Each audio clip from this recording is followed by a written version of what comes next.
খুব কম সংখ্যক মুভির বেলায় এমন হয় যে মুভি দেখতে বসেছি, দেখা শুরু করেছি, আর মুভিটা এমনভাবে আমায় এঙ্গেজ করে রেখেছে যে আমি একটা সেকেন্ডও স্কিপ করতে পারছি না। অনেক মুভির মাঝে দুই একটা মুভি এমন পাওয়া যায়, বাট আজকে যে মুভিটা আমি আপনাদের সঙ্গে শেয়ার করতে চলেছি এই মুভিটার বেলায়ও সেম এমনটাই হয়েছে যে একটা সেকেন্ডও আমি এই মুভির স্কিপ করতে পারিনি, কারণ স্কিপ করলেই মনে হচ্ছে না জানি কি মিস করে ফেলি। মুভিটা 2017 এর একটি তামিল মুভির রিমেক করে বানানো হয়েছে, বাট আমার কাছে আসলটার চেয়ে এটা বেশি বেটার লেগেছে, কারণ এখানে প্রতিটা অভিনেতা অসাধারণ অভিনয় করেছে, অসাধারণ। বিশেষ করে রাজেন্দ্র প্রসাদ স্যার, আমরা সাধারণত তাকে বাপ দাদা বা পুলিশ বা কমেডি সিনের জন্য চিনি, বাট এখানে তিনি পরিবেশের সঙ্গে যেভাবে নিজেকে ফুটে তুলেছেন অসাধারণ হয়েছে। হিরোর সঙ্গে আরো যারা সাপোর্টিং রোলে ছিল সবাই খুব ভালো কাজ করেছে। ক্রাইম থ্রিলার মুভি, তাই রোমান্সের দিকে অতটা নজর দেওয়া হয়নি। কাহিনী মিলাতে জাস্ট হিরোইনকে ইউজ করা হয়েছে, তাই কোনো ধরনের নিউড, কিসিং বা ভালগার সিন একদমই নেই। তো সেদিক থেকে সবাই মিলে এনজয় করতে পারবেন, নো প্রবলেম। বাকি মুভির গভীরে ঢোকার আগে আমি একটু পেটের দায় সারি, আর আপনারা এই ফাঁকে একটু লাইক, শেয়ার, কমেন্ট হাতের কাজ করে নিন, আর কাঁথা মুড়ি দিয়ে বসে পড়ুন। আর হ্যাঁ, হকারি নিয়ে আপনার মাথা কামাতে হবে না, ইশারা বুঝে কাজ করুন। আকলমন্দকে লিয়ে ইশারা কাফি, ঠিক আছে? আর এই মুভিটা আমাকে একজন সাজেস্ট করেছে, ধন্যবাদ তাকে। ওয়েল, কথা বলেছিলাম 2021-এ মুক্তি পাওয়া ক্রাইম থ্রিলার তেলেগু মুভি নাম সেনাপাথি এর ব্যাপারে। মুভির সিন শুরু হয় হায়দ্রাবাদের দেবেরপুরা থানা শহরে। একটা ছেলে ফ্লোর পরিষ্কার করছে, কিছুক্ষণ পর ভেতর থেকে একটা মহিলার চিল্লানোর আওয়াজ আসে। ছেলেটা একটু ভয় পেয়ে যায়, কৌতূহল নিয়ে গুটি গুটি পায়ে দেখতে যায় কি হলো। দরজা খুলতে দেখে মালিক চাকু হাতে নিয়ে তার বউকে মেরে দাঁড়িয়ে আছে, রক্ত দিয়ে গা মেখে গেছে। ছেলেটা খুব ভয় পেয়ে যায়, লোকটা তার পিছু নেয়, আর এক সময় তাকে ধরে মারার চেষ্টা করে, বাট না, মারে না, পুলিশকে ডাকে। পুলিশ ছিল খোর। ছেলেটার ব্যাপারে জানতে চাইলে লোকটা বলে অনাথ কেউ নেই, নাম কৃষ্ণা। পুলিশ তাকে মারতে গান তাক করে, বাট সিন কাট করে আমাদের দেখায় কৃষ্ণাকে মারা হয়নি, ওই লোকটার বউয়ের খুনি হিসেবে তাকে ফাঁসিয়ে দেওয়া হয়েছে। কৃষ্ণাকে জুবিনাইলে পাঠানো হয়। এমনিতেই সে অনাথ, উপর থেকে অপরাধ না করে তাকে জেলে পাঠানো হলো। এগুলো খুব প্রভাব ফেলে তার মনে। পড়াশোনার অপশন যেহেতু ছিল, জাস্ট সেখানেই তার মন বসতো, অন্য কোথাও না। এভাবে 1 বছর পার হলে এক গার্ড এসে কৃষ্ণার সঙ্গে কথা বলে। কৃষ্ণা তাকে বলে সে বিনা অপরাধে এখানে এসেছে। গার্ড বোঝায় এখানে অধিকাংশ বাচ্চারাই এমন, কিন্তু তোর জন্য এটাই ভালো বাইরের চেয়ে। এখানে যা ইচ্ছে করতে পারবি, খাবার ঠিক মতো পাবি, তোর রেজাল্ট দেখলাম, খুব ভালো করেছিস, বল কি হতে চাস? কৃষ্ণা বলে তার কোনো প্ল্যান নেই, সে জাস্ট ভালোভাবে বাঁচতে চায়। গার্ড তাকে বলে পুলিশ হবি, আমি তোকে হেল্প করবো। কৃষ্ণা না করে, কারণ এই পুলিশের 2 নাম্বারের কারণেই সে এখানে। গার্ড বলে যদি সৎ মনে কেউ এই লাইনে না আসে তাহলে এই পরিবর্তন কি করে হবে? গার্ড কৃষ্ণাকে বুঝাই IPS হতে হবে, বড় অফিসার হতে হবে, তবেই এই সিস্টেমকে পরিবর্তন করা যাবে। যখন তার হাতে পাওয়ার থাকবে সে অন্তত নিজে সৎ থাকতে পারবে। কথাগুলো কৃষ্ণার ভালো লাগে, আর এর ফলাফল দেখা যায় কয়েক বছর পর। এইভাবে কৃষ্ণা ইন্সপেক্টর হয়ে গেছে। দেবেরপুরা থানাতে তার জয়েনিং হয়েছে। কৃষ্ণা খুব শান্ত আর অর্কহলিক একটা ছেলে, প্রয়োজন ছাড়া কোনো কথা বলে না, চাই তাকে নিয়ে কেউ বাজে কথাও বলুক না কেন। ইনি মিস্টার নায়ার, কৃষ্ণার সিনিয়র কলিগ, বাট খুব ফ্রেন্ডলি। সে সবসময় কৃষ্ণার পক্ষ নিয়েই কথা বলে, মানে কৃষ্ণাকে ভালোবাসে। কৃষ্ণা ডিউটি শেষ করে কোয়ার্টারে ফেরে। ইনি ওই সেই গার্ড যে কৃষ্ণাকে জেলে হেল্প করেছে। কৃষ্ণা তাকে বাবার মতো ভালোবাসে। চেঞ্জ হয়ে রুম পরিষ্কার করা, রান্না বান্না বসিয়ে দিয়ে কাপড় পরিষ্কার করা, বই পড়া, আর তারপর বিড়ালের সঙ্গে খাবার খেয়ে পরের দিন আবার অফিসে যাওয়া, এটাই তার রুটিন। ইনি মিস্টার পুরুষোত্তম, CI, এখানকার সবার সিনিয়র। কৃষ্ণা আর নায়ার তার আন্ডারেই কাজ করে। নায়ার একটা আসামিকে ফলো করতে স্লাম এরিয়াতে যাবে, তার গান লাগবে, সেটার অনুমতি চাই তার থেকে। পুরু দিয়ে দেয়। নায়ার গান নিয়ে রেজিস্টার করে সেখান থেকে চলে যায়। পুরু কৃষ্ণাকে বসতে বলে, কি কৃষ্ণা, শুনলাম IPS এর প্রস্তুতি নিচ্ছে, ভালো ভালো, খুব ভালো। তা যাই করো না কেন, আমাদের এখানে যতদিন আছো একটু শান্তিতে থাকো। তুমি নাকি টাকার ভাগ নাও না? আরে ভাই, না নিলে নিয়ে আমায় দিও, বলে হি হি করে হাসতে থাকে। এত কিছু কি জন্য বললাম এর ব্যাপারে বুঝতেছেন তো? মানে এই হোম মন্দির প্রতি 1 নাম্বারের 2 নাম্বার, এটা বোঝাতে। পরের দিন সকালে একটা লোক থানায় আসে কমপ্লেন করতে। কি সমস্যা? মুরব্বি বলে তাকে একজন বকা দিয়েছে, সে তার নামে FIR করতে চায়। রাইটার কাকু বলে সে কি বলে বকা দিয়েছে? কাকু বলে এই বলেছে। শুনে রাইটার কাকু মজা নেয়, আবে এমন বকাঝকা তো আমরা হর হামেশা করেই থাকি, তাই বলে FIR করবি? কাকুর কথা সে করবে, কারণ লোকটা তাকে সবার সামনে বকা দিয়ে অপমান করেছে। রাইটার তাকে বোঝাতে চায়। মুরব্বি বলে CI স্যার কই, আমি তার সঙ্গে দেখা করবো, ডাকো। ব্যাস, শয়তানের নাম নিতেই সে রুম থেকে বের হয়। কি হলো, আমাকে স্মরণ করা হলো মনে হচ্ছে? কাকু পুরুষোত্তমকে সব খুলে বলে, আমি পৌরসভায় রাইটারের কাজ করি, এক ব্যক্তি আমায় বকা দিয়েছে। কেন বকা দিয়েছে? কাকু বলে আমার কাছে খুচরো ছিল না, সে খুচরো চেয়েছিল, আমি দিতে পারিনি, তাই। ঠিক আছে, আমি দেখছি। সে লোকটাকে ডাকা হয়। কি ভাই, কি সমস্যা? এভাবে যাকে তাকে সবার সামনে বকা দেওয়া কি ঠিক? সে বলে সরি স্যার, একটু চাপে ছিলাম তো তাই। কিসের চাপ এত শুনি? কি করেন আপনি? যেই লোকটা বলে তার জুয়েলারি শপ আছে, পুরো একেবারে পল্টি নিয়ে নেয়। একটু পর যে কাকু কমপ্লেন করতে এসেছে তাকেই বোঝাচ্ছে, আরে এটুকু বলেছে, এই জন্য কি আপনি FIR করবেন নাকি মিয়া? যান মেয়ে যান। পল্টি নিল, মানে যে রিপোর্ট করতে এসেছে এখন সেই দোষী। কেন এমনটা হলো? কারণ ওই লোক তাকে 20,000 দিয়েছে FIR না করার জন্য। কৃষ্ণের হাতেই সেই টাকা নেওয়া হয়, সেও নিরুপায়, নিতেই হবে। মামলা ডিসমিস। লোকটা বের হয়ে যাওয়ার সময় রাইটারকে বলে, শালা 20 টাকার কাজ 20,000 লাগিয়ে দিলে, বলে চলে যায়। কাকু মনটা খারাপ করে থানার পাশে চার দোকানে বসে থাকে যে সে বিচার পেল না। চার দোকানের পিচ্ছি চা দিতে এসে বলে, ওনার সঙ্গে কথা বলুন, উনি সমাধান করতে পারবেন। মিডিয়ার লোক। কাকু সামনের দিকে তাকায়, আর এখানে এন্ট্রি হয় মুভির অন্য আরেক ক্যারেক্টার, রিপোর্টার সত্যার। কাকু তাকে সব খুলে বলে, দিদি রিপোর্ট বানিয়ে অফিসে পাঠায়, আর নিউজ হয়ে তার একটা বিস্ফোরণ ঘটে। এখন মিডিয়াতে পুরুষোত্তমকে নিয়ে এমন বাজে কথা বলা হলো, এটার বদলা নিতে হারামি কি করে, পুরসভায় গিয়ে ওই মুরব্বীর সবকিছু ফেলে দেয়, তার সঙ্গে বেয়াদবি করতে থাকে। সে অনুরোধ করে, স্যার এমনটা করেন না। সিআই কথা শোনে না, তার টাইপার মেশিনটাই ছুঁড়ে ফেলে দেয়। কাকু খুব কষ্ট পায়। আর এই যে এত কিছু ঘটে গেল, এসব কিছু জানতে পেরে সাথী আবার পুরুষোত্তমের কাছে গিয়ে কথা শোনাতে থাকে। বাট পুরুষোত্তম তার ক্ষমতার জোর দেখায়, প্রমাণ আছে আমি কি করেছি, যা প্রমাণ নিয়ে আসুন, কি করবেন করে দেখান যান। কৃষ্ণা সাথীকে বাইরে নিয়ে যায়। ম্যাডাম যা হয়েছে হয়েছে, কেমন ঝামেলা বাড়ছেন, চলুন তো। খানিকটা জোর করেই সাথীকে বাইরে আনে। সাথী রেগে যায়, আপনাদের মতো লোকদের জন্যই ডিপার্টমেন্টের কারোর উপর মানুষ ভরসা করছে না, একটু তো কাজের প্রতি লয়াল থাকুন। কৃষ্ণা বলে, উল্টো পাল্টা বললেন না, সবাই এক না, আপনার ঝামেলাতে কোনো সমাধান তো হবে না, উল্টো ঝামেলা বাড়তে পারে, তাই আমি আপনাকে এইসব চেপে যেতে বলছি। সাথিয়া বলে, একটা বয়স্ক মানুষ যার এই বয়সের একমাত্র আয়ের সম্বল ছিল ওই টাইপার, সে ওইটাকে ভেঙে দিয়েছে, এখন সে কি করবে? গরিব মানুষদের ছোট জিনিস তাদের জীবনে কত বড় ইম্প্যাক্ট ফেলে তা আপনারা কি করে বুঝবেন? কৃষ্ণার খারাপ লাগে যে টাইপারটা ভাঙার কি দরকার ছিল। তো পরের সিনে আমরা দেখি নতুন টাইপার কাউকে দেওয়া হচ্ছে, সেখানে কৃষ্ণাও। পরে সেখান থেকে ফেরার সময় দুজনের কথা শুনে আমরা বুঝতে পারি যে কৃষ্ণা তাকে এই টাইপারটা কিনে দিয়েছে তার টাকায়। কৃষ্ণার এমন কাজে সাথিয়া বেশ ইমপ্রেসড হয়, তার চোখে মুখে কৃষ্ণার জন্য একটা ভালো অনুভূতি দেখা যাচ্ছে, আমরা ফিল করতে পারছি। সাথিয়া বলে, আপনার ইন্টারভিউ নিতে হবে, নাম্বারটাকে দেওয়া যাবে? মানে বাহানা করে তার নাম্বারটা নেয়। তারপর কথা তালে তালে যখন সাথিয়া জিজ্ঞেস করে তার পড়াশোনা কোথায় থেকে হয়েছে, কৃষ্ণা মুখটা শুকিয়ে বলে জুভেনাইল হোমে। সাথিয়াও অবাক, কারণ জানতে চাইলে কৃষ্ণা বলে খুনের অপরাধ, বলে সে সেখান থেকে চলে যায়। এখন পুরুষোত্তমের ওপর দিয়ে গিয়ে কৃষ্ণা লোকটাকে টাইপার কিনে দিল, এটা তো পুরুর পাছায় লেগে যায়। সে কৃষ্ণাকে সাথিয়াকে নিয়ে বাজে কথা বলতে থাকে যে মেয়ে দেখে গলে গেছিস না, তার সঙ্গে পিরিতি ঢলাঢলি দেখানো হচ্ছে, এটা সেটা লেসবিতে অনেক কিছু বলে। কৃষ্ণা অনেস্ট বাট বোকা তো নয়, রাগ উঠছে। সিআই বলে, আবে চোখ গরম কাকে দেখাচ্ছিস বে, ভুলে যাস না তোর আইপিএস কমপ্লিটের পর আমার সাইন লাগবে এখান থেকে ক্লিন শিট পেতে। থানায় বসে থেকে থেকে তেল জমেছে না। কৃষ্ণাকে শাস্তি দিতে পুরুষোত্তম নায়ারের ডিউটি তাকে দেয়, মানে অপরাধীদের এলাকায় গিয়ে তাকে ধরে আনতে হবে। নায়ার গান কৃষ্ণাকে দেয়, কিছু তো করার নেই। কৃষ্ণা খাতায় নাম উঠিয়ে 8 রাউন্ড গুলি নিয়ে ফিল্ড ডিউটিতে যায়। যে লোকটাকে ধরতে হবে তাকে ফলো করতে করতে একসময় পিছু নেয়। তো দৌড়াতে দৌড়াতে যখন এখানে এসে ধরে, তার সঙ্গে কৃষ্ণাও পড়ে যায়। সেখান থেকে উঠে সে লোকটা আবার পালায়, কৃষ্ণাও পিছু নেয়। একটু পর তাকে ধরে ফেলে। উপরে উঠে যেই পিছনে হাত দেয় গানটা বের করবে, কৃষ্ণার হুঁশ উঠে যায়, কারণ গান পিছনে নেই। সিন একটু পিছনের দিকে রিভার্স করে আমাদের দেখায় যে ওই যে যেখানে পড়ে গেছিল ওখানে গানটা পিছন থেকে চটকে গেছিল, কিন্তু সে তো বুঝতে পারেনি। কৃষ্ণার দ্বারাকে তাও ছাড়ে না, এখানে বেঁধে রেখে ওই জায়গাতে গিয়ে খোঁজাখুঁজি করে। বাট এমন লোকাল প্লেসে তো কোনো কিছু হারিয়ে গেলে পাওয়া সম্ভব না, কেউ সেখান থেকে নিয়ে চলে গেছে।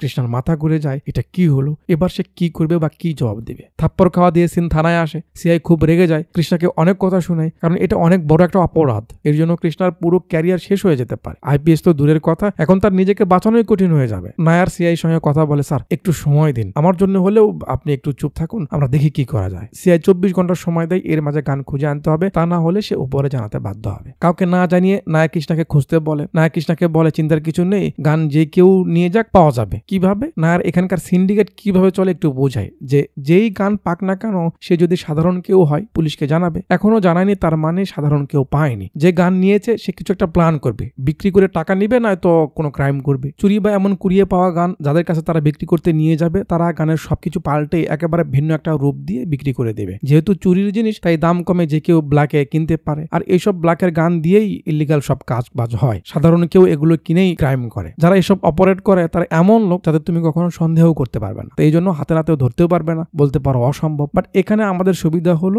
গান যার কাছেই যাক না কেন, এখানে একটা লোকের হাতে এর খোঁজ অবশ্যই যাবে, সেটা হলো বাবলু ইয়াদব। তার কাছে গেলেই হবে। কৃষ্ণা চলে আসে বাবলুর দরবারে, এটাই দুজন থামিয়ে দেয়। কৃষ্ণা বলে বাবলুর সঙ্গে দেখা করতে যাবে। একজন পার্ট নেই, আবে বাবলু নয়, বাবলু ভাই বল। এবার আমরা সামনে আনে সেই বাবলু ভাইকে। তো ইনি হলেন বাবলু ভাই, যে ইমরান হাশমিরি ভিগে হোঠ তেরে গান শুনছে। একটু পর কৃষ্ণা আসে, জি স্যার বলুন কি হয়েছে, আমি তো হপ্তা পাঠিয়ে দিয়েছি আপনি। কৃষ্ণা বলে তার গান হারিয়ে গেছে অমুক জায়গাতে। শুনে বাবলু খুব মজা নেয়, হাসাহাসি করতে থাকে। এখন তো পুলিশের দায়, পুলিশ চিপাই পরে তার কাছে এসেছে। কৃষ্ণাও এই জন্য কিছু বলে না, তার হাসাহাসি মেনে নেয়। বাবলু বলে সে ব্যাপারটা দেখবে, খোঁজ পেলে অবশ্যই জানাবে। কৃষ্ণা সেখান থেকে উঠে গেলে বাবলু বলে, কি রে এই নতুন পাবলিকে যে পুলিশের গান নিয়েছে অথচ আমার কাছে কোনো খবর এলো না। ক্যামেরা বস্তির দুইটা পিচ্চিকে দেখাই। একটু পর তাদের আরেকটা ফ্রেন্ড শিবা তাদের কাছে আসে। এরা মূলত বিভিন্ন জিনিস টুকিয়ে জমা করে বিক্রি করে। শিবা তাদের গান দেখায় যে সে অমুক জায়গায় এমন এমন ভাবে গানটা পেয়েছে। এই পিচ্চি বলে আবে এটা তো পুলিশের বন্দুক, এই দেখ এখানে পুলিশের গান নাম্বার দেওয়া। শিবা বলে যার হয় হোক, এটার মাধ্যমে বাবলু ভাইয়ের দলে ঢোকা যাবে। ওদিকে কৃষ্ণা বাবলুর ওখান থেকে বের হয়ে যাচ্ছিল,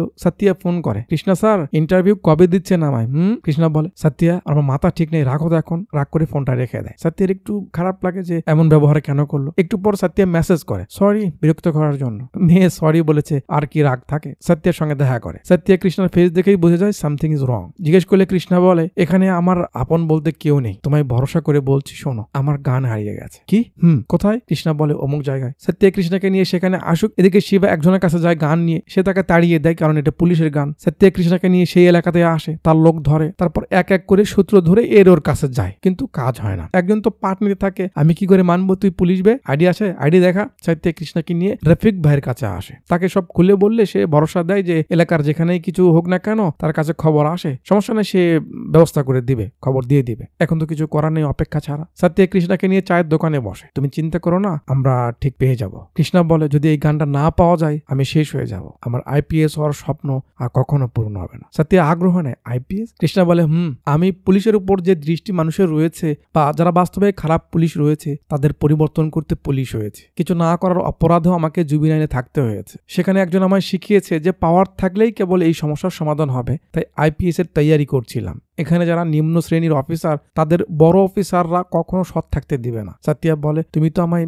আগে কিছু বলনি। কৃষ্ণা বলে সবার কাছে নিজের সৎ হওয়ার প্রমাণ দেওয়ার কোনো দরকার নেই, বাট তোমাকে দেখার পর থেকে মন কেন জানি বলছে তোমায় ভরসা করা যাবে, তাই এখন বললাম। মনে হচ্ছে তুমি একমাত্র আমার স্পেশাল কেউ। সত্যিয়ার ভালো লাগে স্পেশাল, গুড গুড তো হবে, কারণ তারও তো কৃষ্ণাকে পছন্দ। সত্যিয়া বলে এত ভেবো না, সব ঠিক হয়ে যাবে। আর হ্যাঁ, আইপিএস হওয়ার পর প্রথম ইন্টারভিউ কিন্তু আমাকেই দিতে হবে।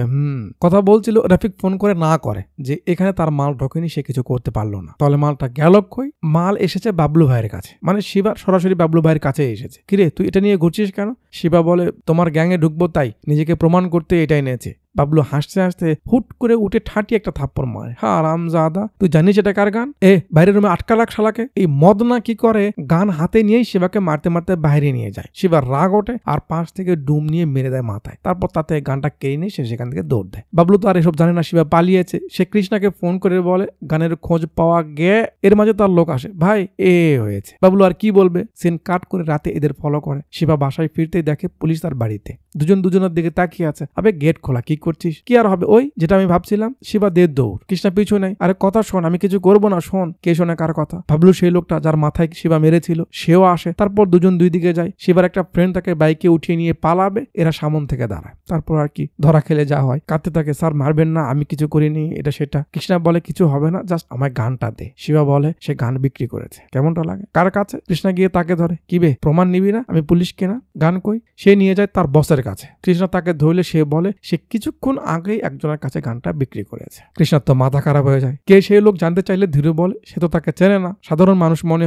হলো গেল, সবকিছু গোল্লাই গেল। এই ধীরুর নামটা মাথায় রেখেন, ওকে? সেখান থেকে ফিরে কৃষ্ণা নায়ারকে সব বলে যে গান পাওয়া গেল না, কেউ কিনে নিয়ে গেছে। নায়ার বলে এখন স্যারকে গিয়ে আমরা কি বলবো, আর এর পরিণামটাই বা কি হতে পারে? তুমি কি ভাবতে পারছো? একটা সাধারণ মানুষ গান কিনে নিয়েছে, তার মানে তার মাথায় কোনো প্ল্যান আছে, না জানি সে কি করতে চলেছে। তাদের এখানে বসে রেখেই সিন শহরের একটা প্রাইভেট ব্যাংকে আসে। কেমন একটা লোককে ফলো করে, যার ডাক এলে সে উঠে দুইটা লোককে দুইটা মাস্ক দেয়। তারপর সে একটা পরে ব্যাগের ভিতর থেকে গান বের করে সবাইকে ভয় দেখায়। সবাই তো গান দেখে চিল্লাপাল্লা শুরু করে। গান হাতের লোকটা সবাইকে চুপ হতে বলে যে তারা কারো কিছু ক্ষতি করবে না, জাস্ট টাকা নিয়ে এখান থেকে চলে যাবে। ম্যানেজারকে ধরে, একজন টাকা নিতে যায়, একজন লোকজনকে দেখছে। যার হাতে গান আছে সে একটু ভয় দেখাতে গান ফাঁকা করে শুট করতে চায়, বাট গান চলে না, হয়তো জ্যাম করে গেছে। এটা দেখে পাবলিক তার উপর ঝাঁপিয়ে পড়ে। তার থেকে গান কেড়ে নেওয়ার চেষ্টা করা টানা হেঁচড়াতে ঠাস করে একটা গুলি চলে আর সবাই শান্ত হয়ে যায়। বাট একটা মহিলা কান্না করতে শুরু করে, কারণ বুলেটটা ছোট্ট একটা বাচ্চাকে লেগেছে, সে সেখানেই মারা গেছে। হাই হাই, এটা কি হয়ে গেল? সবাই তো ভয় পেয়ে যায়। মায়ের কান্নাতে ক্যামেরা বাচ্চাকে ফোকাস দেয়, আর একটু পর সেখানে পুলিশ আসে। তারা তো সেখান থেকে পালিয়ে গেছে। খবর মিডিয়াতে ছড়ে যায়, যে নিউজ এরাও দেখতে পায় যে কি ঘটেছে। ওই চোরগুলো টান দিয়ে শহর থেকে দূরে এসে গাড়ি থামায়। আর এখানে এন্ট্রি করায় মুভির অন্যতম 3টা ক্যারেক্টার। মুরব্বীকে চিনেছেন? রাজেন্দ্র প্রসাদ স্যার, এখানে কৃষ্ণমূর্তি যে চিল্লাচ্ছে গুলি কেন চালালে তুমি, ওই বাচ্চাটার এখন কি হবে, ওর নাম হোসাইন। আর যে ভয়ে কাঁপছে ড্রাইভার রাজু। হোসাইন খুব রেগে যায় যে হিরোগিরি করার কি দরকার ছিল, ছোট্ট বাচ্চাটা মারা গেল, এখন পুলিশ আমাদের ছাড়বে না, এসব নিয়ে সে একটু রাগারাগি করছে। মুরব্বী তাকে ধরে যে ভয়টা দেখায় রাজুও কেঁপে ওঠে। কাকু বলে এই প্ল্যানের মাস্টার মাইন্ডার কে, গত 3 মাস ধরে কে খাটছে এই প্ল্যানের পেছনে, কে সবকিছু সাজিয়েছে। হোসেন বলে ভাই তুমি।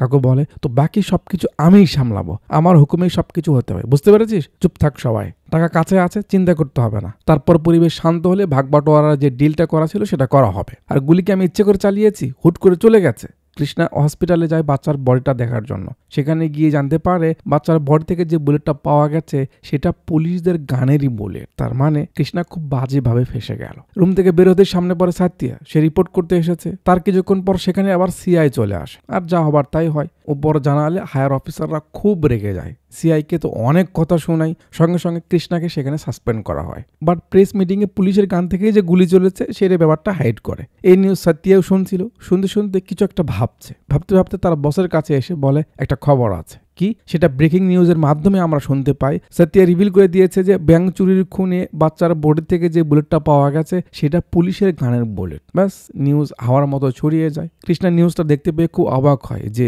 সাথিয়া এটা করতে পারলো। ব্রেকিং নিউজের জন্য সবাই সাথিয়াকে সাধুবাদ জানাচ্ছে। ওদিকে কৃষ্ণা রাগের মাথায় সাথিয়ার অফিসে চলে আসে। সাথিয়াকে ধরে যে তুমিও তোমার রং দেখালে, আমি তোমায় ভরসা করে সব বলেছিলাম, আর তুমি। সাথিয়া বলে কৃষ্ণা আমায় ভুল বুঝো না, আমি তোমার কোনো ক্ষতি তো করিনি। কৃষ্ণার মন ভেঙে গেছে, সে তাকে পছন্দ করে ফেলেছে, তাকে নিয়ে সিরিয়াসলি ভাবতে শুরু করেছিল, বাট সে এটা কি করলো এসব বলে তাকে দোষারোপ করতে থাকে। সাথিয়া বলে দেখো, আমার যদি সেনসেশন নিউজের দরকার হতো তাহলে আমি তখনই বলতে পারতাম যখন আমি জেনেছি। আমি নিজে তোমার সাথে হেল্প করেছি, নিজে আইনের বিরুদ্ধে গিয়ে আমি তোমার সঙ্গে ঘুরেছি, বাট এখন এই ব্যাপারটা তোমার আর পার্সোনাল নেই, এটা পাবলিক হয়ে গেছে। তুমি বাচ্চাটার কথা ভাবো, তার পরিবারের কথা ভাবো। আমি বাচ্চার মুখটা ভুলতে পারছি না। যদি পাবলিক এই ব্যাপারে জানে তাহলে তারা হেল্প করতে পারবে, পাবলিক সতর্ক হতে পারবে, বা পুলিশও এই ভয়ে দায়িত্ব নিয়ে কাজ করতে পারবে। এই জন্য আমি বলেছি। কৃষ্ণা কিছু না বলে রাগ করে সেখান থেকে চলে যায়। সত্যির খারাপ লাগছে যে কৃষ্ণা তাকে ভুল বুঝলো। সেখান থেকে কৃষ্ণা ওই বাচ্চার বাড়িতে আসে। বাচ্চার পরিবারের শোকের ছায়া, মা তো কান্না করেই যাচ্ছে, লোকজন এসেছে। কৃষ্ণা বাচ্চাটার কথা ভেবে একটু মন খারাপ করছে।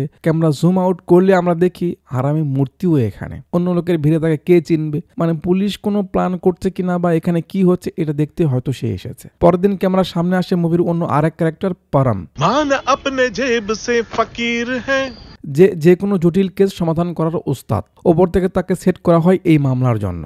যে করে হোক যত দ্রুত সম্ভব এই কেস সমাধান করো, নয়তো মিডিয়া পুলিশের ইজ্জত নিয়ে টানাটানি করছে। এর জন্য পরমকে সব ধরনের পাওয়ার দেওয়া হয়। এরা চা খাচ্ছে, কাকু সবাইকে বলছে সাবধানে থাকার কথা। পিচ্ছি এসে কাপ টাপ নিয়ে যায়। না আর কৃষ্ণাকে থাকার একটা ব্যবস্থা করে দেয়, কারণ তার থেকে তো কোয়ার্টার কেড়ে নেওয়া হয়েছে। এরাও টাকা লুকিয়ে বা বসে প্ল্যান করার জন্য রাজুর বাসা বেছে নেয়, কারণ এখানে কেউ সন্দেহ করবে না, লোকাল এরিয়া। এমনিতেই কৃষ্ণার টেনশনের কমতি নেই, উপর থেকে এই হারামগাদা সিআই নিজের দোষ বাঁচাতে কৃষ্ণার কথা মিডিয়াতে বলে দেয় যে কৃষ্ণার থেকে গান হারিয়ে গেছে বা যা যা হচ্ছে এটা এই কারণেই হচ্ছে বা সেই দায়ী। মিডিয়ার লোকজন তো এতটাও সুবিধার না, তারা খুব সহজেই কৃষ্ণার পাস্ট খুঁজে বের করে তাকে নিয়ে উল্টাপাল্টা লেখালেখি শুরু করে দেয়। সত্যের ব্যাপারটা খুব খারাপ লাগে যে এসব তারা কেন করছে, কৃষ্ণাকে তো দেখানোর কোনো দরকার নেই। কৃষ্ণা খুব ভেঙে পড়ে যে তার পাশে এখন কেউ নেই।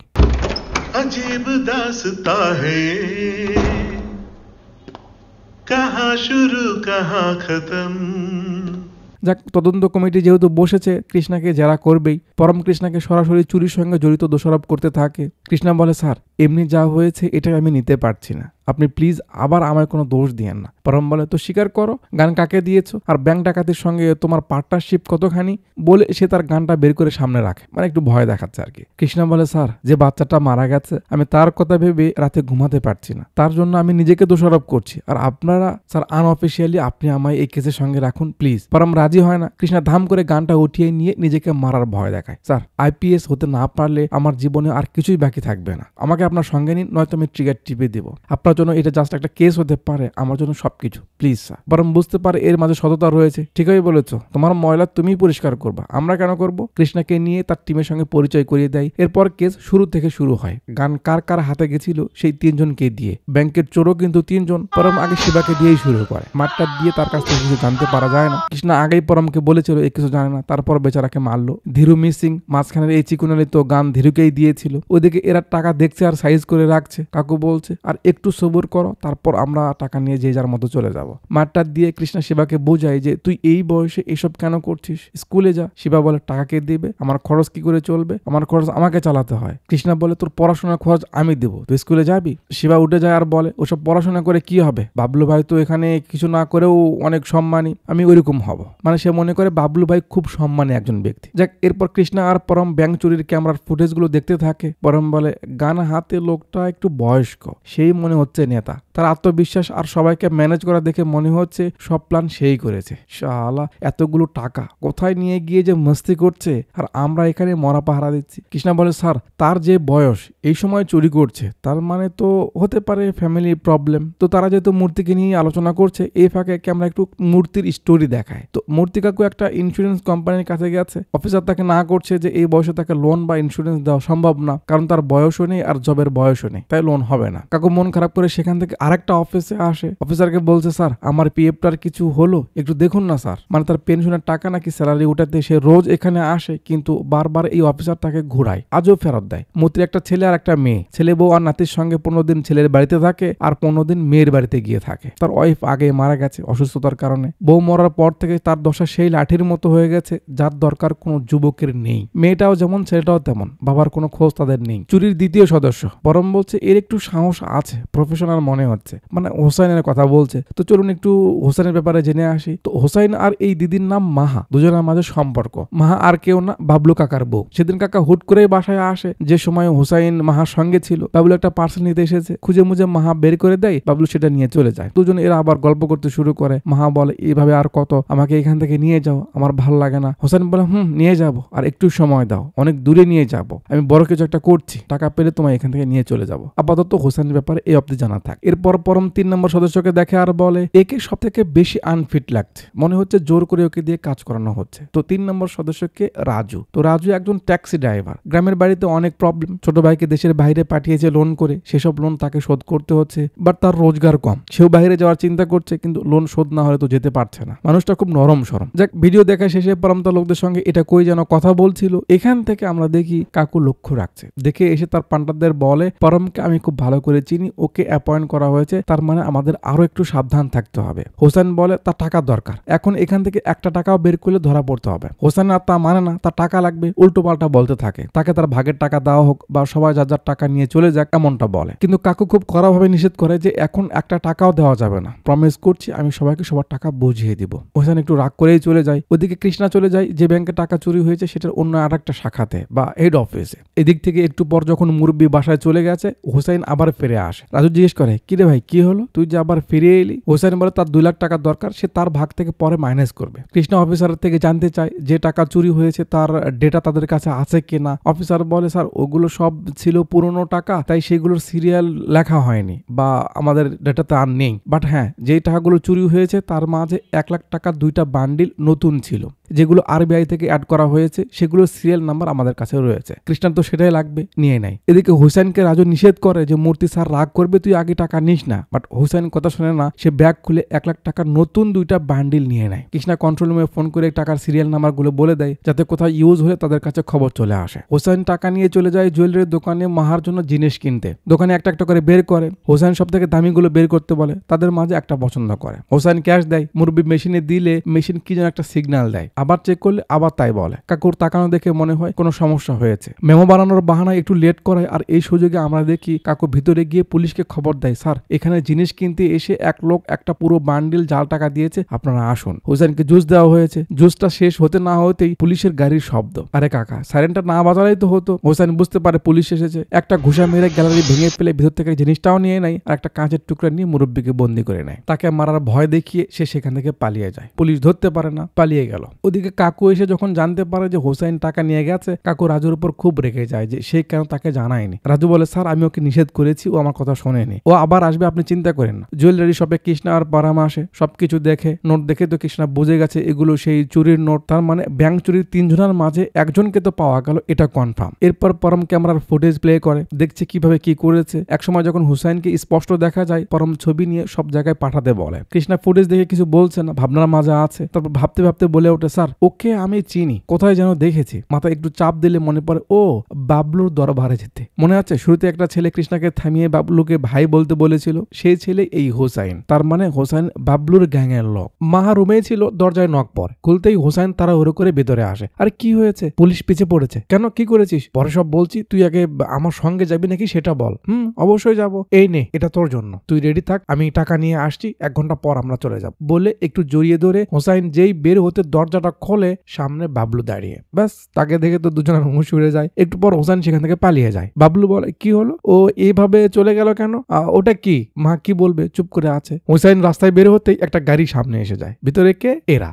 হুসাইন তো চিনতে পারে, দে দৌড়। কৃষ্ণা তার পিছু নাই। বাবলু এখনো কিছু বুঝতে পারেনি হুসাইন এখানে কি করছিল। মাকে বলে আরে ও আমায় দেখে এমন দৌড় দিল কেন, আর তোর কাছে ওইটা কিসের জিনিস? হুসাইনকে ফোন দেয়, ফোন বন্ধ বলে। একজন এসে বলে ভাই পুলিশ এসেছে। বাবলু বলে আরে এদেরকে খেদে কাজ নাই নাকি, আমার পিছেই পড়ে আছে কেন, কি হচ্ছে এসব? যা বসতে দে, আমি আসছি। এই ফাঁকে মাহা জিনিসটা অন্দরমহলে রেখে দেয়। ওদিকে হুসাইন আর কৃষ্ণার অলিম্পিক চলছে। পরম বসে গেছে বাবলুকে নিয়ে। বাবলু হুসাইনের ব্যাপারে বলছে যে সে খুব ভালো ছেলে, সে তাকে খুব ভরসা করে, বিশ্বাস করে, ছোট ভাইয়ের মতো দেখে। স্যার এই মাত্র আমার বাড়ি থেকে বের হয়ে গেল, আমি কিছু বুঝতে পারলাম না ও আমাকে দেখে দৌড় দিল কেন, কি হয়েছে স্যার? পরম বলে কি আর হবে, তুই তাহলে বিজনেসের সঙ্গে ব্যাংক ডাকাতিও শুরু করেছিস? আরে স্যার কি যাতা বলছে, এখন আমি আগের থেকে অনেক ভালো হয়ে গেছি, বিয়ে শাদী করেছি, ভালো আছি। এরা দৌড়ের উপরে আছে থাক। পরম জুয়েলারি শপের ফুটেজ বাবলুকে দেখালে বাবলু অবাক হয় যে হুসাইন এসব করছে কেন। হারটা দেখে বাবলু বলে আরে স্যার এমন সেম হার তো আমি মাহার হাতে দেখলাম। পরম বলে আরে এই মাহা আবার কে? বাবলু যে একটা হাসি দেয়, আরে স্যার আমার বউ। ও তোর বউ? পরম বউ বলে থেমে যায়। তারপর পরম আর তার সহকারীরা একে পরের দিকে তাকাতে তাকাতে হাসতে শুরু করে। পরম বলে আবে টাকলা, আমি তো ভেবেছি তুই একটু চালাক, তুই তো তোর শরীরের মতো একবারে পুরো মাথা মোটা, খুব ভরসা করিস ওকে না? আর সে তোর বউয়ের সঙ্গে মানে হার চুরি করে এনে তার বউকে দিয়েছে, এটা তো পরিষ্কার তার বউয়ের সঙ্গে কিছু একটা আছে, লাস্ট তার বাসা থেকে পালিয়েছে। এই সব কিছু নিয়ে পরম খুব মজা নিচ্ছে। ওদিকে এরা রেসের শেষের দিকে এসে গেছে, কারণ এই যে মশার ধোঁয়া দেওয়া হচ্ছে এর মাঝে কৃষ্ণা হোসেনকে হারিয়ে ফেলে। ওদিকে বউকে নিয়ে বাজে কথা বলাতে বাবলু দুলুমিয়া হয়ে যায়। আরাম জাদা তুই আমার বউয়ের ব্যাপারে উল্টাপাল্টা বলবি বলে পরমের পর হামলা শুরু করে। একটা চোট মারে, সেটা ফসকে গিয়ে হাতে লাগে, কোনো মতো বাঁচে। শিবা সে সময় চা নিয়ে সেখানে আসে, মানে এখন সে দলে ঢুকে গেছে। বাবলু যে লাস্ট চোটটা পরমকে মারতে যায়, পরম শুট করে দেয়। নে এবার বাবলুর দলে যাওয়ার স্বাদ মিটে গেছে। বাবলু আবার মারতে যাবে, পরম আরেকটা শুট করে দেয়। বাবলুর খেলা এখানেই শেষ হয়ে যায়। শিবার চোখের সামনে তার হিরো শেষ হয়ে গেল। ওদিকে হুসাইনকে হারিয়ে ফেলে খুঁজতে খুঁজতে কৃষ্ণ একটা গলিতে এসে দেখে লোকের ভিড়। কি হয়েছে? কাছে গিয়ে দেখে হোসাইন মরে পড়ে আছে। সে কি করে মরলো? তো ওই ধোঁয়ার ফাঁক থেকে বের হয়ে এসে সে রুমে চলে যায়। রাজু নিচে কফি নিতে গেছে, হোসাইন এসে টাকার ব্যাগ নিয়ে নেয়। আরে কি করছো তুমি, টাকা নিচ্ছ কেন? বলতেই হোসাইন কাউকে ঘুষা মেরে ফেলে দেয়। তারপর ইচ্ছে মতো কয়েকটা মারে আর বলে সরি, আমার কাছে কোনো উপায় নেই। মানে সে মাকে নিয়ে এই টাকা দিয়ে এখান থেকে পালিয়ে যাবে আর কি। মেরে মুড়ে যেতে লাগে। সিঁড়ির এখানে আসতেই পেছন থেকে সাঁ করে একটা গুলি এসে হোসাইনের পিঠে লাগে। সে পড়ে যায়, মানে কাকু আগে গান বের করে নিয়েছে। হোসাইন কোনো মতো এখানে খাড়া হতেই কাকু আরেকটা মারে আর সে সেখান থেকে পড়ে যায়। আর তখনই রাজু সেখানে এসে পড়ে। তার চোখের সামনে হোসাইনের এমন মৃত্যু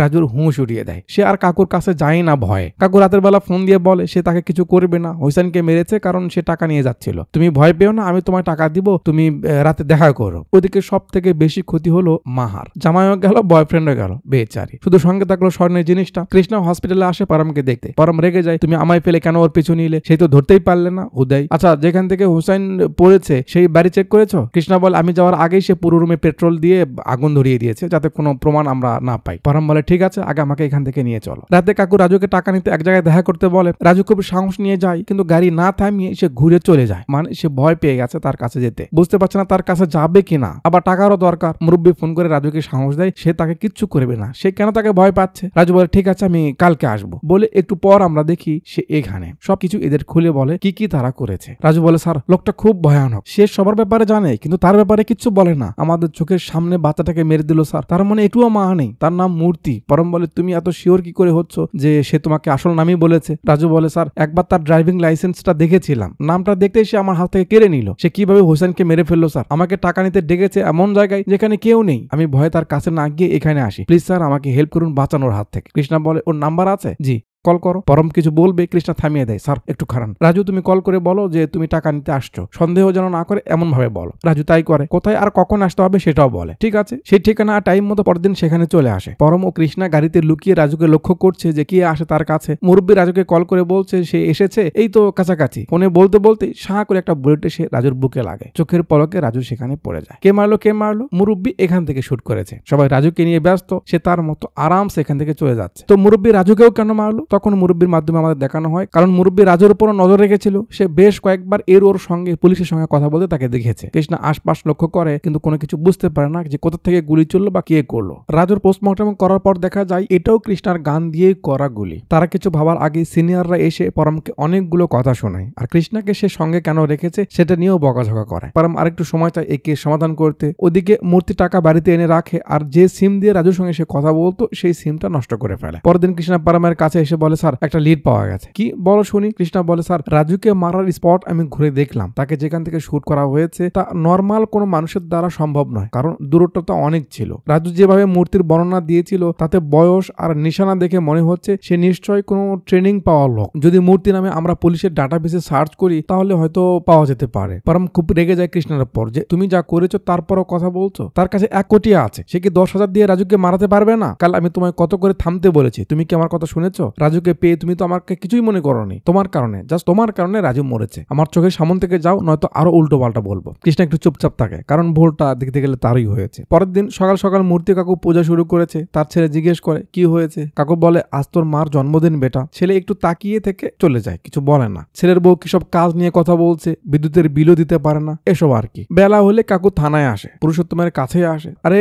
মূর্তি, কি খবর? বসো বসো। স্যার আজ আমার তদন্তের ডেট, আপনার সাইন লাগবে। পুরুষ সাইন করে দেয়। মূর্তি তাল মারে, আচ্ছা স্যার এই ব্যাংক ডাকাতির কি হলো? মিডিয়া দেখি পুলিশের পিছনে পড়ে আছে। তাল পেয়ে পুরুষোত্তম বলা শুরু করে, আরে বইল না, এক বোকা তার গান হারিয়ে ফেলেছে, তারপর থেকে এই কাহিনী। মূর্তি তাল মারে, স্যার এসব টাকা কি ফিরে আনা সম্ভব নয় সিরিয়াল দিয়ে? পুরুষ বলে, আরে ওসব পুরনো নোটের হিসাব কে রাখে, কোনো ডাটা নেই। এইভাবে গল্পের তালে মালে মূর্তি যা যা শোনা সবকিছু শুনে নেয়। শেষের দিকে এসে পুরুষোত্তম বলে যে রাজু না মরার আগে তো আসল লোকের নাম বলেছে। শুনে মূর্তি ঘাবড়ে যায়, কি নাম স্যার? সে শুনতে চায়। পুরুষ বলতে যাবে, এর মাঝে কৃষ্ণা এসে যায়, একটুর জন্য বেঁচে গেল।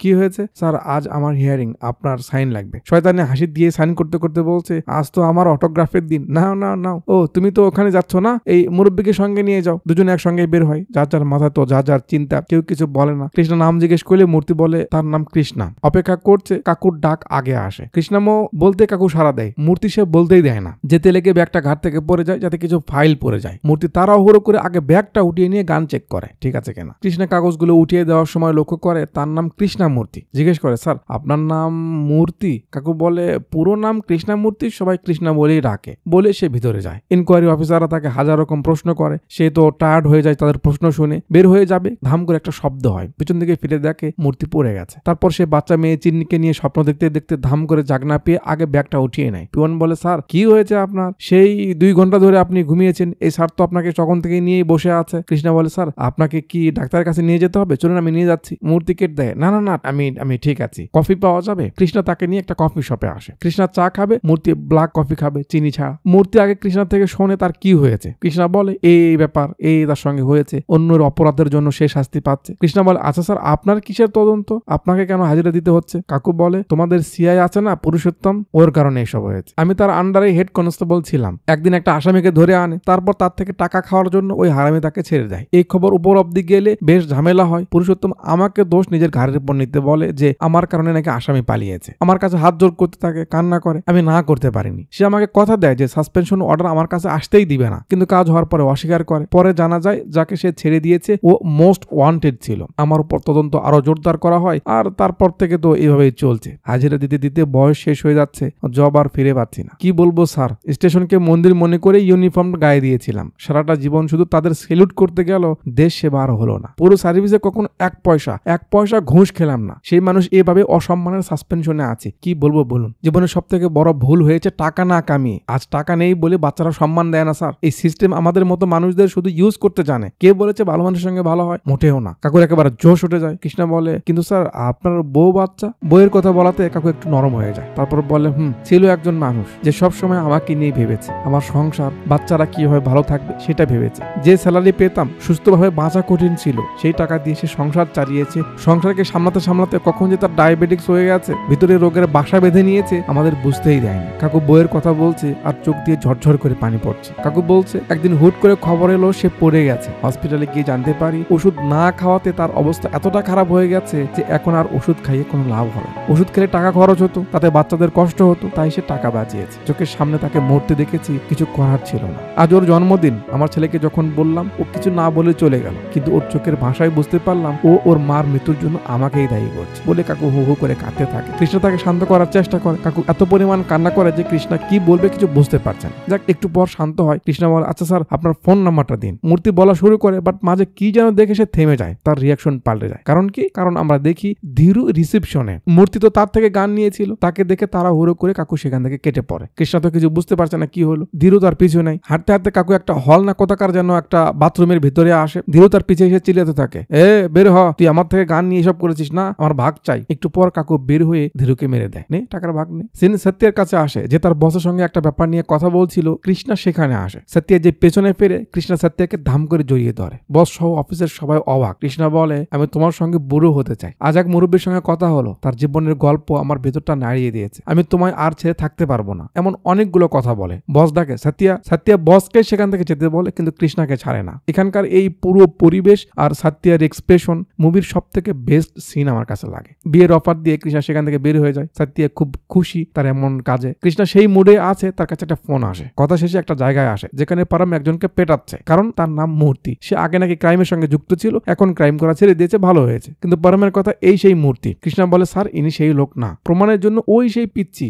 মনে আছে চায়ের দোকানে কাজ করে, তাকে ধরে এনেছে। পিচ্চি বলে, না স্যার, এই সেই মূর্তি নয় যে মূর্তিকে আমি চিনি, ইনি সে না। তার মাথায় চুল কম, বয়স 55 থেকে 60 হবে, প্রায় আমাদের দোকানে আসতো। ভালো করে দেখতে বলে, না এই সেই না। পরম তার কথা বিশ্বাস করে না। কৃষ্ণা পিচ্চিকে রেখে আসতে বলে। যেতে লেগে পিচ্চি ডাকে, ভাইয়া আরেকটা কথা। হ্যাঁ বল। লোকটা সবসময় ব্ল্যাক কফি খায়, চিনি ছাড়া। কৃষ্ণা সেটা মাথায় রাখে। পরমকে বলে, স্যার ইনি সেই লোক না, উদয় হুদি তাকে মাইরেন না। মাথা মোটা পরম কথা মানে না। মাঝে একটা ফোন আসে যে অমুক জায়গায় একটা বডি পাওয়া গেছে। এখন তো বোঝা গেল এ সে না, তাহলে ওখানে খুন হলো কি করে? যাক, চলে আসে হসপিটালে। এর বডি থেকেও কৃষ্ণার গানেরই বুলেট পাওয়া গেছে। সিন রাতে কাকুর কাছে আসে। ছেলে বউ বাসায় ফিরলো। কাকু বলে, বেটা আমার পিএফ এর টাকা এসেছে, এই নে। বাপ টাকা এনেছে, এখন তো খুশি না হয়ে উপায় নেই। সব ছাগলরা দুধ খেতে বসে পড়ে। কাকু বলে, 20 লাখ টাকা পেয়েছি, 10 লাখ করে তোরা ভাই বোন নিয়ে নে। ছেলে মেয়ে এখন খুব খুশি, মানে দিতে পারলে সবাই ভালোবাসে। মূর্তি বলে, তোদের মায়ের নামে একটা এফডি ছিল, সেটাও ভেঙেছি, সেখান থেকে 10 লাখ বের হয়েছে, তো 5 লাখ আমি আমার নাতিকে দিব, আর বাকিটা আমি নিয়ে আমার বন্ধুর একটা আশ্রম আছে ওখানে গিয়ে থাকবো। আরে বাবা কি বলছো, তুমি আশ্রমে থাকবে কেন? কাকু বলে, না না না, আমি নিজের থেকেই যাচ্ছি, কারণ ওখানে আমার সব বন্ধু বান্ধব থাকে, আমি ওখানে গিয়ে ভালোই থাকবো, আড্ডা মাড্ডা দেওয়া হবে। এখানে তো তোরা অফিসে চলে গেলে আমার কিছু করার থাকে না, তো আমি ওখানে ভালো থাকবো, এখানে মাঝে মাঝে আসবো। ঠিক আছে, তুমি যা মন চাই করো। হ্যাঁ ঠিক তো থাকবি, টাকা পেয়েছে, এখন তোর ভাবের দরকার নেই। রাতে সবাই ঘুমিয়ে পড়লে আমরা দেখি মূর্তি আবার একটা জায়গায় এসেছে। এখানে কি হয় পরের দিন নিউজ দেখে আমরা সেটা বুঝতে পারি, আবার একজন মারা গেছে। এটাকে চিনেছেন? ওই যে পিএফ অফিসার, যে টাকার জন্য এত বছর অবধি তাকে ঘুরিয়েছে। নিজের বাড়িতে সরকারি এসি, বিদেশি সেন্ট, সব সুবিধা তার রুমে রয়েছে, অথচ অন্যদের কথা ভাবার তার কাছে সময় নেই, শুধু টাকা লাগবে। এই জন্যই কাকু তাকে মেরে দেয়। পরের দিন কৃষ্ণা সহ কয়েকজন তার অফিস খোঁজাখুঁজি করে যে কেন তাকে মারা হলো, কোনো ক্লু পাওয়া যায় কিনা। অফিসের পিওন এসে বলে, স্যার জানোয়ারের মতো কাজ করে মানুষের মতো মরতে চাইলে কি করে হবে? যা হয়েছে ঠিকই হয়েছে, মানুষকে অনেক জ্বালিয়েছে সে। স্যার এই লোকের চেক অনেক আগেই সাইন করা ছিল, জাস্ট ঘুষের জন্য সে তাকে ঘুরাচ্ছিল। এখানে থাকলে আবার অন্য কারো হাতে পড়বে, তো আপনি মনে হয় লোকটাকে চেনেন, কৃষ্ণমূর্তি, তো তাকে একটু চেকটা দিয়ে দিন। ঠিক আছে। কৃষ্ণমূর্তির বাড়িতে আসে। সেই সময় সে বাড়িতে ছিল না। তার ছেলেকে বলে, আপনার বাবার পিএফ সাইন হয়ে গেছে, এই নিন চেক। সে বলে, চেক? বাবা পিএফ এর টাকা তো কালকেই আমাদের দিয়েছে। পিচ্চি বলে, সবাইকে 10 লাখ করে, আর আমাকে 5 লাখ, আর দাদার কাছে 5 লাখ। কৃষ্ণা অবাক যে 30 লাখ টাকার পিএফ, এমনটা তো হয় না। বাবা কতদিন ধরে চেষ্টা করছে জানেন না? কৃষ্ণা বলে, যেটাই হোক ব্রো, কৃষ্ণা স্যারের পোস্ট অনুযায়ী এত টাকা তো সে কখনো পাওয়ার কথা না। ছেলে বলে, কৃষ্ণা? সবাই তো বাবাকে মূর্তি বলে ডাকে, আপনার মুখে কৃষ্ণা শুনতে কেমন যেন লাগছে। কৃষ্ণার সন্দেহ আরো বাড়তে চলেছে, কারণ মূর্তি কাকু তো বলেছিল সবাই তাকে কৃষ্ণা নামে ডাকে, কিন্তু এখানে ছেলে তো বলছে তাকে সবাই মূর্তি বলে ডাকে। ছেলে বলে, স্যার আপনাদের মনে হয় কোথাও ভুল হচ্ছে, এটা আমার বাবার না। বলে সে যাবে। কৃষ্ণা বলে, ব্রো ওই তোমার বাবার চেকটা একটু দেখাও তো। সে বলে, চেক না তো, বাবা তো আমাদের ক্যাশ দিয়েছিল। কৃষ্ণার মাথা ঘুরে যায়, কি এতগুলো টাকা, তাও আবার ক্যাশ? কৃষ্ণার মনে পড়তে থাকে মূর্তি নামের লোকটার বয়স এত, শরীরের অবস্থা এমন, মাথার চুল নেই, ব্ল্যাক কফি খাওয়া, সব তো এই মুরব্বীর সঙ্গেই মিলে যাচ্ছে। কৃষ্ণা বুঝতে পারে এটা সেই মূর্তি যাকে তারা খুঁজতেছে। আপনার বাবা কোথায় সে তো কিছু জানেন না। কাকু এসেছে তার পরের শিকার করতে। পুরুষোত্তম কই যেন যাচ্ছে, কাকু তার পিছু নাই। একটু পর পুরুষোত্তম একটা ব্যাংকে আসে টাকা জমা দিতে। কাকু হাজির।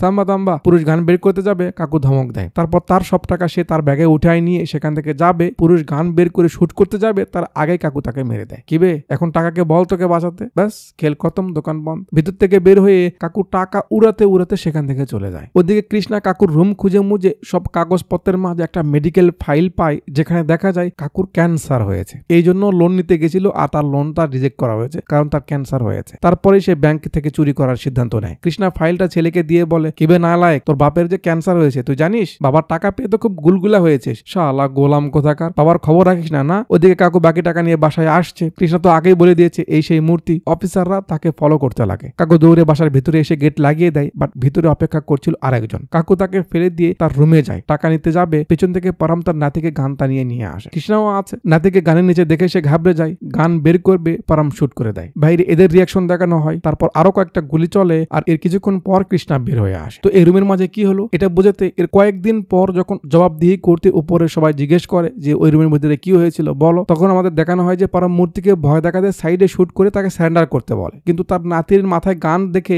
মূর্তি রেগে যায়, পিছে দৌড় দেয়, মূর্তিও গুলি করে কৃষ্ণা পরমকে ধাক্কা দেয়, তারপরও তাকে বুলেট লাগে। ওদিকে নাতিও পড়ে যায়, হয়তো পরমও গুলি করেছিল, দুজন দুজনকে নিয়ে ব্যস্ত, পরম বেহুশ। মূর্তি কৃষ্ণাকেও মারতে যাবে, কৃষ্ণা এবার মূর্তিকে কেলানো শুরু করে। সমানে কয়েকটা ঘুষা মেরে কাকুর অবস্থা নাজেহাল করে বলে এসব কি করলেন স্যার, কেন করলেন আপনি, এসবের কোনো দরকার ছিল? কৃষ্ণা শান্ত হয়ে যায়। মূর্তি কৃষ্ণাকে তাকে শুট করতে বলে। মূর্তি বলে এই সব কিছুর পেছনে ওই পুরুষোত্তম আর ওই পিএফ অফিসার দায়ী, তারা তাকে বাধ্য করিয়েছে এইসব করতে, তার ক্যান্সারের চিকিৎসার জন্য সে টাকা চুরি করেনি। মূর্তি বলছে আমি চুরি করেছি শুধু জেতার জন্য, একদিন যেন বাদশার মতো বাঁচতে পারি এই জন্য চুরি করেছি, কিন্তু যবে থেকে আমার হাতে ওই বাচ্চা মেয়েটা মরেছে আমি শেষ হয়ে গেছি। আমার একটা নাতি আছে, আমি জানি বাচ্চাদের মায়া কত, আমি কত রাত ঘুমাতে পারি না, কিন্তু শেষ অবধি আমি যে ওদের মারতে পেরেছি এখন মনে হচ্ছে অন্তত আজ আমি জিতে গেছি। তুমি আমায় মারো, আমার কোনো সমস্যা নেই, আমি তোমায় কিচ্ছু বলবো না, বরং যদি আমায় অ্যারেস্ট করো তাহলে আমি হয়তো আমার নাতি বা আমার ছেলে মেয়েদের সামনে কখনো দাঁড়াতেই পারবো না। কৃষ্ণা তো মারতে পারছে না, মূর্তি নিজে ধাম করে শুট করে দেয়। অফিসারদের প্রশ্ন উত্তরে কৃষ্ণা চুপচাপ থাকে। সাইডে আমরা দেখি পারাম, তার মানে সে সেদিন মরেনি। সে অফিসারদের বলে কি কি হয়েছে। কৃষ্ণা সেলফ ডিফেন্সের কারণে মূর্তিকে মেরেছে,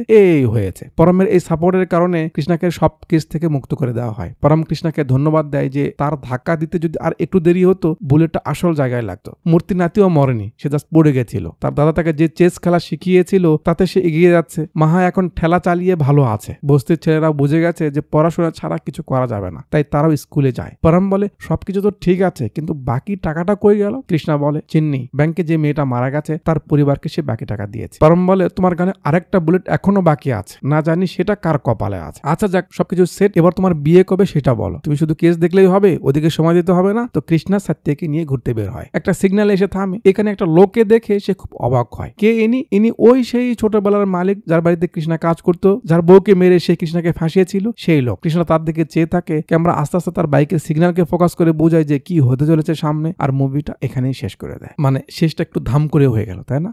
তো ব্যাপার এখানে কয়েকটা। প্রথমত পরিবার ছাড়া একটা মানুষ কখনো পরিপূর্ণ নয়, তাই পরিবারের গুরুত্ব দিন। দ্বিতীয় ব্যাপার হলো সৎ পরামর্শ। কেউ আপনাকে কোটি টাকা দিল, তাতে আপনার যে কাজ হবে তার থেকে দামি কাজ যে আপনাকে সঠিক সময় সঠিক পরামর্শ দিয়েছে। তৃতীয় ব্যাপার হলো আজ আর এখন থেকে নিজের প্রবলেম আগে নিজে সমাধান করার চেষ্টা করুন, কারণ এই দুনিয়াতে কেউ কারোর নয়। সবাই বলবে আপনার পাশে আছি, কিন্তু প্রবলেম এলে আপনি দুনিয়াতে কোথাও কাউকে খুঁজে পাবেন না। তাই নিজে নিজে যে কোনো প্রবলেমের সমাধান করার চেষ্টা করুন, না পারলে তারপর দেখা যাবে অন্য কারো কাছে যাওয়া যায় কিনা। চতুর্থ ব্যাপার হলো উপরওয়ালার কাছে সবসময় দোয়া করুন যেন উপরওয়ালা আপনি আর আপনার বুড়ো বা বুড়িকে যেন 2-4 দিনের কম বেশি করে উঠিয়ে নেয়। সন্তানদের উপর নির্ভর করে আপনাদের যে কোনো একজনকে যেন বেঁচে থাকতে না হয়। 5 নম্বর ব্যাপার হলো আপনার বা আপনার পরিবারের সুখের জন্য যা করছেন তাতে যদি অন্যের সামান্য ক্ষতিও হয়, অন্যের সামান্যতম সুখও আপনার কারণে নষ্ট হয়, তো এর হিসাব আপনাকে দিতে হবে। যত যাই করুন না কেন আপনার মনের ছটফটানি কখনো যাবে না যতক্ষণ না আপনি রিয়েলাইজ করতে পারবেন আর তার প্রায়শ্চিত্ত করতে পারবেন। আচ্ছা, তো তেমন একটা অন্যায় তো আপনিও করে রেখেছেন, আমার ভিডিও দেখেন কিন্তু এখনো সাবস্ক্রাইব করেননি, সাবস্ক্রাইব করে দিন, একটু প্রায়শ্চিত্ত করুন। আর ভিডিও ডিসক্রিপশনে আমার ফেসবুক আইডির লিংক রয়েছে, সেখানে একটু ফলো দিয়ে আসবেন। কি দিবেন? ফলো দিবেন। হ্যাঁ, আর উপরে যে হকারি করা হয়েছে ওটা নিয়ে সিরিয়াস হওয়ার দরকার নেই, ওটা জাস্ট একটা বিজনেস ডিল, আপনার ওদিকে যাওয়ার কোনো দরকার নেই। ঠিক আছে? আজ এতক্ষণ পর্যন্ত আমার সঙ্গে থাকার জন্য আপনাদের সবাইকে অনেক অনেক ধন্যবাদ।